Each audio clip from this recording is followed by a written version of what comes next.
എല്ലാവർക്കും സ്വാഗതം. ഈ റിവ്യൂ ഇഷ്ടപ്പെടുകയാണെങ്കിൽ ഒന്ന് ലൈക്ക് ചെയ്തും ഹൈപ്പ് ചെയ്തും സപ്പോർട്ട് ചെയ്യണേ. കൊല്ലപ്പള്ളിയിലേക്ക് ഹരീനെയും കൊണ്ടുവന്നതാണ് കേട്ടോ പോലീസ്. ഗേറ്റിൻ്റെ അവിടെ വന്ന് കുറേ ഹോൺ അടിക്കുന്നുണ്ട്. പക്ഷെ ആരും ഗേറ്റ് തുറക്കുന്നില്ല കേട്ടോ. അപ്പോൾ കൂട്ടത്തിലുണ്ടായിരുന്ന PC പറയുന്നുണ്ടായിരുന്നു SIനോട്, അവൻ്റെ ചേട്ടനുണ്ടാവും ഇവിടെ, അയാളെ വിളിച്ചാൽ മതി, ഫോണിൽ വിളിച്ചാൽ മതി എന്ന് പറയും. അങ്ങനെ പിന്നെ CI മനുവിനെ വിളിക്കുന്നുണ്ട് കേട്ടോ. PCനോട് വണ്ടിയിലേക്ക് കയറാനും പറയുന്നുണ്ട്. മനുവിനെ വിളിക്കും. എന്നിട്ട് ചോദിക്കുന്നുണ്ട്, കുറേ സമയമായി ഞങ്ങളിവിടെ വന്ന് ഗേറ്റിൻ്റെ അവിടെ വന്ന് ഹോൺ അടിക്കുന്നു, എന്താ ഗേറ്റ് തുറക്കാത്തതെന്ന് ചോദിക്കും കേട്ടോ. അപ്പോൾ ആരാന്ന് ചോദിക്കുന്നുണ്ട് കേട്ടോ. മനു മനസ്സിലായില്ല എന്ന് പറയും. അപ്പോൾ പോലീസാണെന്ന് പറയും. സോറി സാർ, അങ്ങനെ റോഡിലൂടെ എപ്പോഴും ഹോൺ അടിച്ച് വാഹനങ്ങൾ പോകുന്നതല്ലേ, അതുകൊണ്ട് ശ്രദ്ധിച്ചില്ല, ഇപ്പോൾ തുറക്കാമെന്ന് പറയും കേട്ടോ മനു. എന്നിട്ട് പിന്നെ വന്ന് ഗേറ്റൊക്കെ തുറന്നു കൊടുക്കുന്നുണ്ട്. പിന്നീട് SI ആണെങ്കിലും ഹരീനെ വണ്ടിയിൽ നിന്ന് ഇറക്കി വീടിനുള്ളിലേക്ക് കൊണ്ടുപോവാണ് കേട്ടോ. അപ്പോൾ കൊണ്ടുപോകുന്ന സമയത്ത് ഹരിയാണെങ്കിലും മനുവിനെ അങ്ങനെ തിരിഞ്ഞ് നോക്കുന്നുണ്ട്. മനുവിനാണെങ്കിൽ ഹരീനെ കാണുമ്പോൾ ഭയങ്കര ദേഷ്യമാണ് കേട്ടോ. ആ ദേഷ്യത്തോടു കൂടി തന്നെയാണ് നോക്കുന്നത്. പിന്നീട് കമലയുടെ മുന്നിലേക്ക് അങ്ങ് കൊണ്ടുപോയിട്ട് അങ്ങ് തള്ളു കേട്ടോ. അപ്പോൾ ഹരിയാണെങ്കിൽ അങ്ങ് വീഴാനൊക്കെ പോകുന്നുണ്ട്. അപ്പോൾ കമലയ്ക്ക് ഇതൊക്കെ കണ്ട് ആകെ സങ്കടമൊക്കെ ആവുന്നുണ്ട് കേട്ടോ. എന്നിട്ട് SI ഹരീനോട് ചോദിക്കുന്നുണ്ടായിരുന്നു, ഇതാണോ നിന്റെ പെറ്റ് തള്ളാന്ന് ചോദിക്കും കേട്ടോ. അപ്പോൾ അവനൊന്നും മിണ്ടുന്നില്ല. വായ തുറന്ന് പറയട നായെന്ന് പറഞ്ഞിട്ട് മുടിക്കൊക്കെ കുത്തി പിടിക്കുന്നുണ്ട് കേട്ടോ. അങ്ങനെ പിടിക്കുന്ന സമയത്ത് ഹരിയാണെങ്കിലും അതേന്ന് പറയുന്നുണ്ട് കേട്ടോ. എന്തായാലും മകനെ നല്ല പോലെയാണ് വളർത്തിയിരിക്കുന്നത് എന്നിങ്ങനെ പറയുകയും ചെയ്യും കമലേനെ നോക്കിയിട്ട് കേട്ടോ CI. എന്നിട്ട് അത് കഴിഞ്ഞ് കമലേനോട് CI ചോദിക്കുന്നുണ്ടായിരുന്നു, അലീന എന്ന് പറഞ്ഞിട്ടുള്ള പെൺകുട്ടി ഇവിടെയാണോ ആദ്യം ജോലിക്ക് നിന്നേന്ന് ചോദിക്കുന്നുണ്ട് കേട്ടോ. അപ്പോൾ കമല അതേന്ന് പറയുകയും ചെയ്യും. അവളിവിടെ ജോലിക്ക് നിന്ന സമയത്തും അവളെ പണവും സ്വർണ്ണമൊക്കെ കൊടുത്ത് ഇവൻ വശത്താക്കാൻ ശ്രമിച്ചിട്ടുണ്ടെന്ന് പറയും. എന്നിട്ട് പിന്നീട് ബാലചന്ദ്ര മേനോൻ്റെ വീട്ടിൽ വെച്ച് അലീനയ്ക്ക് മയക്കുമരുന്ന് കലർത്തി കൊടുത്ത് ഇങ്ങനെ അവളെ റേപ്പ് ചെയ്യാൻ ശ്രമിച്ച കാര്യം നിങ്ങൾക്ക് അറിയായിരുന്നോ എന്ന് ചോദിക്കും കേട്ടോ. ആദ്യം കമല ഇങ്ങനെ വിക്കിക്കൊണ്ട് ഇല്ല എന്ന് പറയേ, അത് കഴിഞ്ഞ് പിന്നീട് പറയും അറിയായിരുന്നോ എന്ന്. അപ്പോൾ ഏതെങ്കിലും ഒന്നിലും ഉറച്ചു നിൽക്കണമെന്ന് അങ്ങ് തറപ്പിച്ച് അങ്ങ് പറയുന്നുണ്ട് കേട്ടോ CI. അപ്പോൾ കമല പറയും അറിയായിരുന്നോ എന്നും അറിയൂ കേട്ടോ. അപ്പോൾ എല്ലാവരും കൂടി ആ കേസ് അങ്ങ് ഒതുക്കി തീർത്തതാണല്ലേ എന്നും പറയുന്നുണ്ട്. പിന്നീട് അത് കഴിഞ്ഞ് CI പറയുന്നുണ്ടായിരുന്നു, ബാലചന്ദ്ര മേനോൻ്റെ മകളുണ്ടല്ലോ ബബിത, അവളെയും ഇവൻ ഇങ്ങനെ വശത്താക്കാൻ ശ്രമിച്ചതാണ് എന്നിങ്ങനെ പറയുന്നുണ്ട്. ഇവൻ ആരാ മോനെ എന്നറിയോ എന്നൊക്കെ ഇങ്ങനെ പറയുകയാണ് കേട്ടോ. അപ്പോൾ ഇതൊക്കെ ഞങ്ങൾ എങ്ങനെ അറിഞ്ഞു എന്നല്ലേ നിങ്ങൾ ചിന്തിക്കുന്നത്. ഇവനെ കൊണ്ട് ഇവൻ്റെ സകല ചരിത്രം ഞങ്ങൾ പറയിപ്പിച്ചിട്ടുണ്ട്. ഇവൻ കുടിച്ച മുലപ്പാലടക്കം ഛർദ്ദിപ്പിച്ചിട്ടുണ്ട് എന്ന് പറയൂ കേട്ടോ. പിന്നീട് ഹരീൻ്റെ റൂം ചോദിക്കുകയാണ് കേട്ടോ. അവിടെ കുറച്ച് അശ്ലീല ചിത്രങ്ങളും അതുപോലെ തന്നെ മയക്കുമരുന്നൊക്കെ ഒളിപ്പിച്ച് വെച്ചിട്ടുണ്ടല്ലോ, വേഗം വേണം, ഞങ്ങൾക്ക് ഇവിടുന്ന് ഇറങ്ങിയിട്ട് വേണം അടുത്തൊരുത്തൻ്റെ വീട്ടിലേക്ക് പോകാനേന്ന് പറയും കേട്ടോ. എന്നിട്ട് ഹരീനോടും പറയുന്നുണ്ട് നടക്കടാ പിറകേന്ന് പറയും കേട്ടോ. അങ്ങനെ പിന്നെ അവർ മുകളിലേക്ക് പോവാണ്. ഹരീൻ്റെ റൂം കാണിച്ചു കൊടുക്കുന്നുണ്ട് കമല. അപ്പോൾ ഹരിയും പറയുന്നുണ്ട് കേട്ടോ, ഇതാണ് എൻ്റെ റൂമെന്ന് പറയുന്നുണ്ട്. ഇതന്നെയാണോ നിൻ്റെ റൂമെന്ന് വീണ്ടും ചോദിക്കുന്നുണ്ട് കേട്ടോ അതെ ഇതന്നെയാണെന്ന് പറയും. അപ്പോൾ ഡോറ് തുറക്കാൻ പറയും കേട്ടോ. അങ്ങനെ ഡോറ് തുറന്ന് അകത്തേക്ക് കയറുകയാണ്. എന്നിട്ട് പിന്നെ CI ഹരീനോട് തന്നെ മെമ്മറി കാർഡും പെൻഡ്രൈവും എല്ലാം എടുക്കാൻ പറയുന്നുണ്ട് കേട്ടോ. ഹരിയാണെങ്കിൽ ഓരോരോ സ്ഥലത്തു നിന്ന് എല്ലാം ഇങ്ങനെ എടുത്തു കൊടുക്കുകയും ചെയ്യുന്നുണ്ട്. കുറേ മെമ്മറി കാർഡൊക്കെ ഉണ്ട് കേട്ടോ.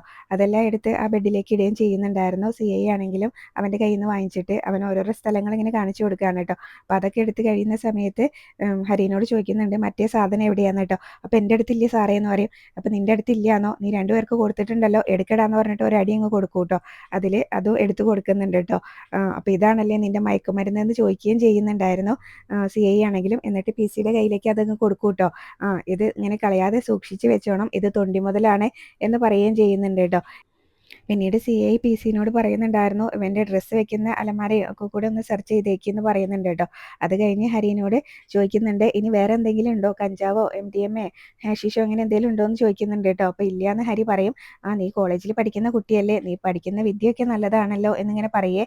എന്തായാലും നീ പഠിക്കുന്ന പെൺവിഷയത്തിൽ എന്തായാലും നിനക്ക് ഡബിൾ ഡോക്ടറേറ്റ് കിട്ടും എന്നൊക്കെ പറഞ്ഞ് കളിയാക്കുന്നുണ്ട് കേട്ടോ. അപ്പോൾ ഹരിയാണെങ്കിലും മയക്കുമരുന്നൊക്കെ എടുത്തു കൊടുക്കുന്ന സമയത്ത് കമലയാണെങ്കിലും ഇതെല്ലാം കണ്ട് അന്തം വിട്ട് ഇങ്ങനെ നോക്കി നിൽക്കുകയാണ് കേട്ടോ. അത് കഴിഞ്ഞ് പിന്നീട് അവർ ഹരീനെയും കൊണ്ട് അവിടെ നിന്ന് അങ്ങ് പോകുന്നുണ്ടായിരുന്നേ. അവർ പോയി കഴിഞ്ഞ ശേഷം മനു ആണെങ്കിലും പെട്ടെന്ന് തന്നെ ഗേറ്റ് അടയ്ക്കുന്നുണ്ട്. അത് കഴിഞ്ഞ് കമല ശിവനെ വിളിക്കുകയാണ്. ശിവനാണെങ്കിൽ കോൾ എടുക്കുന്നുണ്ടായിരുന്നില്ല എന്ന് തോന്നുന്നുണ്ട്. അപ്പോൾ കോൾ എടുക്കുന്ന സമയത്ത് അതിൻ്റെ പരിഭവമാണ് കേട്ടോ ആദ്യം തന്നെ പറയുന്നത്. ശിവേട്ടനെ ഞാൻ എത്ര തവണ വിളിച്ചു, ശിവേട്ടൻ എന്താ ഒന്ന് ഫോൺ എടുത്താലെന്ന് ചോദിക്കും. അപ്പോൾ എന്നെ കമ്പനി റിയാദിലേക്ക് വിട്ടതായിരുന്നു, ഞാൻ പോകുന്ന സമയത്ത് ഫ്ലൈറ്റിൽ നിന്ന് ഫോൺ എടുക്കാൻ പറ്റില്ലല്ലോ, പിന്നെ അവിടെ ചെന്ന് മീറ്റിങ്ങും കോൺഫറൻസും ഒക്കെ ആയി, പിന്നെ തിരിച്ചിങ്ങോട്ടുള്ള യാത്രയും, അപ്പോൾ ഫ്ലൈറ്റിൽ നിന്ന് ഫോൺ എടുക്കാൻ പറ്റില്ല എന്ന് നിനക്ക് അറിയില്ലേ എന്ന് ചോദിക്കും. എനിക്കിനി ജീവിച്ചിരിക്കേണ്ട, ചത്താൽ മതി, ഹരീൻ്റെ കേസ് നാട്ടുകാർ മൊത്തം അറിഞ്ഞു, ഇവിടെ ഗേറ്റിന് വന്ന് കല്ലേറും ഒക്കെ ആയിരുന്നു എന്ന് പറയും കേട്ടോ. അപ്പോൾ എന്താ പ്രശ്നം, നീ എന്താന്ന് വെച്ചാൽ ഒന്ന് തെളിച്ച് പറയുന്നു ഇങ്ങനെ ശിവൻ പറയുന്ന സമയത്ത് കമല പറയുന്നുണ്ടായിരുന്നു ഹരീനെയും കൊണ്ട് പോലീസ് ഇങ്ങോട്ട് വന്നിട്ടുണ്ടായിരുന്നു, വിലങ്ങൊക്കെ വെച്ചാണ് കൊണ്ടുവന്നതെന്ന് പറയും കേട്ടോ. അപ്പോൾ ആ പെൺകുട്ടി ഇങ്ങനെ പീഡിപ്പിച്ചു എന്ന് പറഞ്ഞല്ലേ കേസ് കൊടുത്തിട്ടുള്ളത് എന്നൊക്കെ ഇങ്ങനെ കമല പറയുന്ന സമയത്ത് അങ്ങനെ ഒരാൾ പറഞ്ഞു എന്ന് വെച്ചിട്ട് അങ്ങനെ കേസ് എടുക്കാനൊന്നും പറ്റില്ലല്ലോ, എന്തെങ്കിലും തെളിവ് വേണ്ടതെന്നൊക്കെയാണ് കേട്ടോ ശിവൻ ചോദിക്കുന്നത്. ശിവന് എപ്പോഴും കേസിൻ്റെ ഗൗരവം മനസ്സിലായിട്ടില്ല എന്ന് തോന്നുന്നുണ്ട്. എന്നിട്ട് ശിവൻ ചോദിക്കുന്നുണ്ട് മനു അവിടെ ഇല്ലേന്ന്. അപ്പോൾ കമല പറയും മനു ഇവിടെ ഉണ്ട്, അവനോട് ഇങ്ങനെ സ്റ്റേഷനിലേക്ക് പോകാൻ പറഞ്ഞാൽ അവൻ ജന്മത്തിൽ കേൾക്കില്ല, പിന്നെ ഞാൻ എന്ത് ചെയ്യാനാ, ഞാനൊരു പെണ്ണായി പോയില്ലേ എന്നൊക്കെ ഇങ്ങനെ പറയും, അല്ലെങ്കിൽ ഞാൻ പോയേനെന്ന് പറയും കേട്ടോ. അപ്പോൾ ശിവനാണെങ്കിലും പറയുന്നുണ്ടായിരുന്നു എന്തായാലും പാലാ ഡിവൈഎസ്പി മധുസൂദനൻ നായരല്ലേ, അയാളെ എനിക്കറിയാം, എനിക്ക് ഈ കേസ് ഇവിടെ ഇരുന്ന് കൈകാര്യം ചെയ്യാനുള്ളതേ ഉള്ളൂ എന്ന് പറയും കേട്ടോ. അത് കഴിഞ്ഞ് പിന്നീട് മനുവിനെ വിളിക്കുന്നുണ്ടായിരുന്നു ശിവൻ.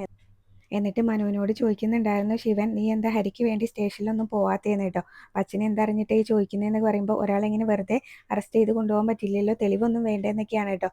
ശിവൻ ഇപ്പോഴും ആ കേസിൻ്റെ ഗൗരവം മനസ്സിലായിട്ടുണ്ടായിരുന്നില്ല, അവരുടെ കയ്യിൽ നിന്ന് പണം തട്ടാൻ വേണ്ടിയിട്ടാണെന്നൊക്കെയാണ് കേട്ടോ ശിവൻ വിചാരിച്ച് വെച്ചിരിക്കുന്നത്. അപ്പം അതൊക്കെ മനുവിനോട് ചോദിക്കുമ്പോൾ മനു കാര്യങ്ങൾ അങ്ങോട്ട് പറഞ്ഞു കൊടുക്കുന്നുണ്ട് കേട്ടോ. അപ്പോൾ ഹരി സ്നേഹിച്ചിരുന്ന പെൺകുട്ടീനെയാണ് അവൻ വിളിച്ചുകൊണ്ട് പോയത്, ഇങ്ങനെ ആൾ താമസമില്ലാത്ത വീട്ടിലേക്ക്. അവർ 4 പേരുണ്ടായിരുന്നു, രോഹിത് അടക്കം. അവർ ആ പെൺകുട്ടീനോട് 4 പേരും കൂടെ ചെയ്തത് എന്തൊക്കെയാണെന്ന് അച്ഛൻ അറിയാതിരിക്കുന്നതാണ് നല്ലത്, ഇത് നമ്മൾ വിചാരിച്ചാൽ ഒതുങ്ങുന്ന കേസൊന്നല്ല, നമ്മുടെ കയ്യിൽ നിൽക്കില്ല എന്ന് പറയുന്നുണ്ട് കേട്ടോ. ഇനിയിപ്പോൾ കേരളം ഒട്ടാകെ നാളെ ഈ വാർത്തയെല്ലാം അറിയും. ഇപ്പം തന്നെ ചില ചാനലിൽ കൂടെ ബ്രേക്കിംഗ് ന്യൂസ് പോയിക്കൊണ്ടിരിക്കുകയാണ്, ഗൾഫിലും മിക്കവാറും എല്ലാവരും വാർത്ത അറിയുമെന്ന് പറയുന്നുണ്ട് കേട്ടോ. അതുകൊണ്ട് അച്ഛൻ പെട്ടെന്നൊന്ന് ഇങ്ങോട്ട് വരണം, എൻ്റെ കയ്യിൽ നിൽക്കില്ല എന്ന് പറയുന്നുണ്ട് കേട്ടോ. മനു ആണെങ്കിലും അപ്പം ഞാൻ നോക്കട്ടെ നീ വെച്ചോ എന്ന് പറഞ്ഞിട്ട് ശിവനാണെങ്കിലും കോള് കട്ട് ചെയ്യും കേട്ടോ. പിന്നീട് CI അവരെല്ലാവരും കൂടെ കടപ്പാട്ടൂരിലേക്കാണ് കേട്ടോ ചെന്നിട്ടുള്ളത്. അവർ ചെന്ന് ഗേറ്റ് തുറക്കാൻ നിൽക്കുമ്പോൾ ഗേറ്റ് അകത്തുനിന്ന് ലോക്ക് ചെയ്തിരിക്കുകയാണ് കേട്ടോ. അപ്പോൾ PC CIനോട് പറയും ഗേറ്റ് അകത്തുനിന്ന് ലോക്ക് ചെയ്തിരിക്കുകയാണെന്ന്. അങ്ങനെ പിന്നെ അവിടെ നിന്നിട്ട് ഹോൺ അടിക്കുന്നുണ്ട് കേട്ടോ. അപ്പോൾ ഹോണടി കേട്ടിട്ട് അലീനയാണെങ്കിലും വന്ന് ഇങ്ങനെ ആ വിൻഡോയുടെ കർട്ടനൊക്കെ നീക്കിയിട്ട് പുറത്തേക്ക് നോക്കുന്നുണ്ട്. ഗേറ്റിൻ്റെ അവിടേക്ക് നോക്കുമ്പോൾ പോലീസാണ് കേട്ടോ. അപ്പോൾ കൃഷ്ണനോട് പറയുന്നുണ്ടായിരുന്നു പോലീസാണല്ലോ മോളെ എന്നിങ്ങനെ പറയുവേ. അപ്പോൾ ഇത്രയാണ് ഇന്നത്തെ എപ്പിസോഡിൽ കാണിച്ച്. പിന്നെ പ്രൊമോ കാണിക്കുന്നുണ്ടായിരുന്നു. അപ്പോൾ അലീനയോട് പറയുന്നുണ്ട്, അലീന ചെന്ന് ഗേറ്റ് തുറക്കുമ്പോൾ ഞങ്ങൾക്ക് ഈ വീടൊന്ന് സെർച്ച് ചെയ്യണം എന്നാണ് കേട്ടോ പറയുന്നത്. പിന്നീട് അലീനയോട് ചോദിക്കുന്നുണ്ടായിരുന്നു നിന്നെ ഈ വീട്ടിലാരെങ്കിലും ലൈംഗികമായിട്ട് ഉപയോഗിച്ചിട്ടുണ്ടോ എന്ന് ചോദിക്കുന്നുണ്ട് കേട്ടോ. അപ്പോൾ നീ ഒന്ന് സ്റ്റേഷനിലേക്ക് വരേണ്ടി വരും എന്ന് പറയുമ്പോൾ ഇവിടുന്ന് ചോദിക്കാമല്ലോ എന്ന് അലീന പറയുന്നുണ്ട് കേട്ടോ. അപ്പോൾ ഇവിടെ വെച്ച് ചോദ്യം ചെയ്യണോ സ്റ്റേഷനിൽ വെച്ച് ചോദ്യം ചെയ്യണോ എന്ന് ഞങ്ങൾ പോലീസ് തീരുമാനിക്കും എന്ന് പറഞ്ഞിട്ട് അലീനേനെയും കൊണ്ട് പോകുന്നുണ്ട് കേട്ടോ. അവർ അലീനേനെയും ജീപ്പിൽ കയറ്റി കൊണ്ടുപോകുന്ന സമയത്ത് അതിലുണ്ടായിരുന്ന ഒരു പോലീസുകാരൻ ചോദിക്കുന്നുണ്ടായിരുന്നു CIനോട് ക്യാമ്പിലേക്കാണോ സ്റ്റേഷനിലേക്കാണോ എന്ന് ചോദിക്കുന്നുണ്ട് കേട്ടോ. അപ്പോൾ ഇത്രയൊക്കെയാണ് പ്രൊമോയിൽ കാണിച്ചത്.